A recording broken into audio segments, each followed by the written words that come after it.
مومن کی پہچان صوم و صلات سے نہیں، انسان کی پہچان صوم و صلات سے نہیں ہے، انسان کی پہچان حسن اخلاق کی وجہ سے ہے۔ کیونکہ میرے رب ذوالجلال نے تمام انبیاء ایک طرف،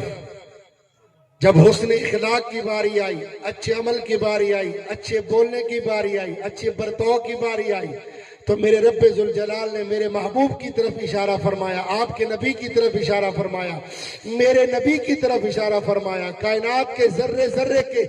نبی کی طرف اشارہ فرمایا، وَإِنَّكَ لَعَلَىٰ خُلُقٍ عَظِيمٍ، فرمایا اے محبوبہ تیرا اخلاق کتنا پیارا ہے،